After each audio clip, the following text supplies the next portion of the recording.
Ibirori vyo kwakira abo bagumyabanga bashasha b'umugambwe CNDD-FDD bagera ku 172 muri komine Busiga mu ntara ya Ngozi byatangujwe na defile ndende y'abagumyabanga ugwaruka rw'imbonerakure ibiswi vy'inkona hamwe n'abunguruza abantu ku mapikipiki.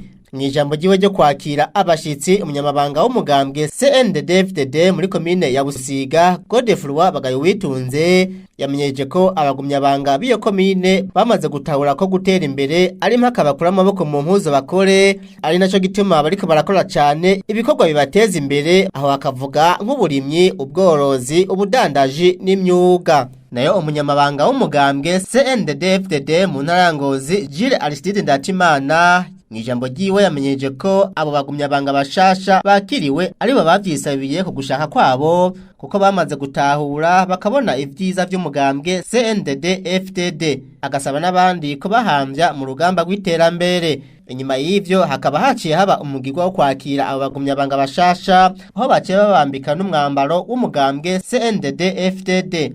Afashe ijambo umunyamabanga shingwa bisata ajejwe imihari ikomoka ku mugambwe CNDD-FDD yasavye abo bagumyabanga bashasha kurangwa n'umutima wo gukunda igihugu cabibarutse mu kugikorera. Nimowe mwaje muvuga muti reka ninjire muri CNDD-FDD ndabe yuko vyogenda neza kuri ya mutumba mbako kuko nari nsigaye ndumwe. Ingo uzanywe n'umutima wo gukorera igihugu, umutima wo gukunda igihugu cakwibarutse. Kuko waba umugumyabanga waba umuseneri waba umufurode cyangwa umuporona ugumura umurundi ingobwira ngo twubake igihugu cacu hanyuma dutere imbere tugira izina makungu nkuko twaryamanye. Sylvestre Ndayizeye akaba kandi yasavye abagumyabanga bose muri rusangi kuba abantu b'abantu kandi b'ubuntu. Abagumyabanga mube abantu b'abantu. Abagumyabanga mube abantu b'abantu.